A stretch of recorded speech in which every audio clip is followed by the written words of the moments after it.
অস্বাভাবিক বৃষ্টি তো, যেটা হচ্ছে ন্যাচারালভাবেই পানি বেড়ে যাচ্ছে।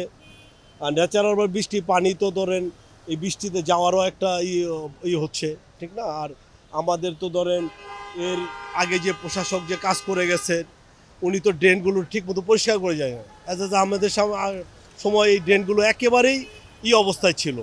আমাদের বর্তমান প্রশাসক দিনরাত পরিশ্রম করতেছে, রাত্রেও উনি রাস্তায় থেকে আপনারা নিজে দেখছেন যে ড্রেনগুলো পরিষ্কার করতেছে, নিজে পলিথিন ওড়াচ্ছে। আমাদের বর্তমান প্রশাসক শহীদুল ইসলাম মিল্টন ভাই দিনরাত চেষ্টা করে করতেছে, তো আগের প্রশাসক তো ড্রেনেজ ব্যবস্থাগুলো করে যেতে পারে নাই, যার কারণে এই ভোগান্তি হচ্ছে আমাদের। আর ন্যাচারালভাবেও তো হচ্ছে, এটা তো সত্যি অস্বাভাবিক বৃষ্টি হচ্ছে, পানিগুলো যাওয়ারও তো অনেক প্রবলেম হচ্ছে, কারণ বৃষ্টি যেভাবে হইতেছে পানিগুলো ওইভাবে তো যে ফ্লোতে যেতে পারতেছে না। এখন আশা করি যে কমে যাবে, আশা করি যে কমে যাবে ইনশাল্লাহ। আর মিল্টন ভাই অক্লান্ত পরিশ্রম করতেছে, দিন রাত পলিথিন পরিশ্রম করতেছে, আমাদেরও কর্মীরা অনেক মাঠে ঘাটে কাজ করতেছে। ইনশাল্লাহ ভোগান্তি কমে যাবে আমরা আশা করতেছি, চলতেছে, চেষ্টা চলতেছে সার্বিকভাবে। ইনশাল্লাহ সব সার্বিকভাবে সিটি কর্পোরেশন আন্তরিকভাবে কাজ করতেছে, একদম প্রত্যেকটা কর্মী এবং নেতা কর্মীরাও খুব আন্তরিকভাবে কাজ করতেছে। আমিও তো নেমে গেছি, কারণ আমিও তো বাসায় থাকতে পারতাম, তা আমিও চিন্তা করি যে নেমে অন্তত দেখি কতটুকু হেল্প করা যায় এলাকাবাসীকে। নেমেছি, নেমে দেখলাম অনেকের খাবার পানি নাই, খাবার পানি দেওয়ার জন্য ব্যবস্থা করতেছি, এবং অনেকে দেখলাম খাবারের প্রবলেম, বাবুর্চি খুঁজতেছি, কিছু খাবার যদি রান্না করে দেওয়া যায় চেষ্টা করতেছি। মিল্টন ভাই অক্লান্ত পরিশ্রম করতেছে, আমরা বর্তমান মেয়রের উপরে জনগণের আস্থা বিশ্বাস পূর্ণভাবে আছে, উনি অক্লান্ত পরিশ্রম করতেছে। এই পলিথিন নিজের হাতে পরিষ্কার করতেছে, নিজের হাতে সারা রাত বাইরে থেকে দেখতেছে যে কী অবস্থায় বৃষ্টিতে ভিজতেছে। উনি অক্লান্ত পরিশ্রম করতেছে, জনগণ ওনার উপরে খুবই সন্তুষ্ট, খুবই আস্থা যে আমরা বর্তমান মেয়র পেয়েছি, প্রশাসক পেয়েছি, মাননীয় প্রশাসক আমাদেরকে খুবই হেল্পফুলভাবে কাজ করে দিচ্ছে। ইনশাল্লাহ জনগণও খুব হ্যাপি। পানি গতকালকে সারা রাত থেকে বৃষ্টি হচ্ছিল, তো বৃষ্টি হওয়ার কারণে এই পানিটা বাড়ছে। আর এই সম্পূর্ণ দোষ হচ্ছে গভর্নমেন্টের, মানে বাংলাদেশের কোনো গভর্নমেন্ট হচ্ছে কি এই ঢাকাটারে কন্ট্রোল করতে পারে না।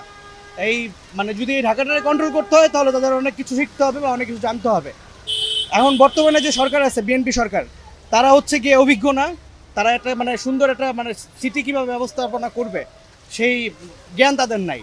এবং আরও যে গভর্নমেন্ট ছিল বা ভবিষ্যতে যে গভর্নমেন্ট আসবে তারা যদি ঠিকমতো যদি এই ব্যবস্থাপনা ঠিক না মানে এই পানির যে ব্যবস্থাপনা এটা যদি ঠিক না করতে পারে তাহলে মনে হয় না যে এই সিটি হচ্ছে গিয়ে এই পানির জলবদ্ধতা ঠিক করা সম্ভব।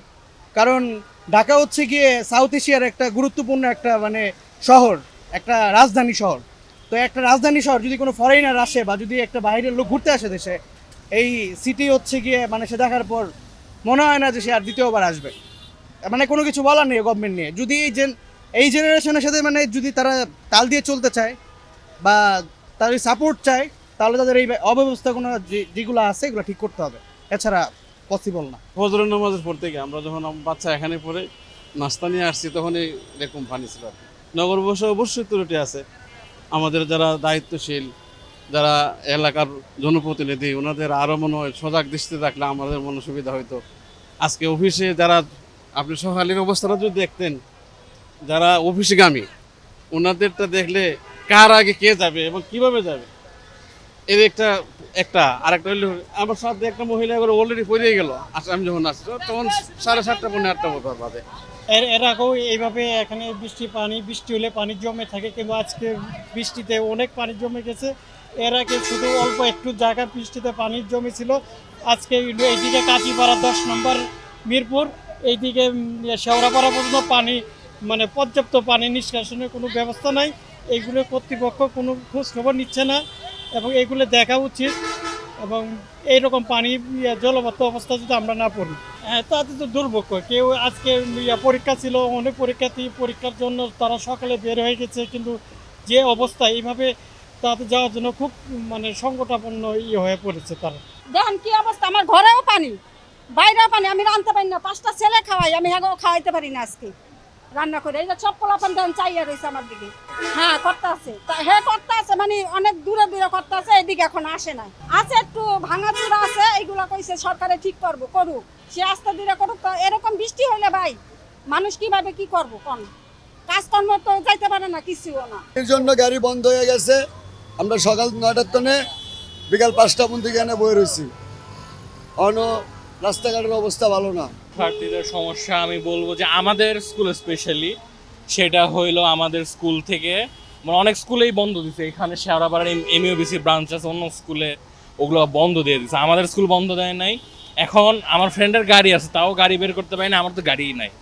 এখন এই অবস্থায় রাস্তায় পানি পারে, তারপরে যে এখন আবার আসতেছি, এই সব সমস্যা হচ্ছে।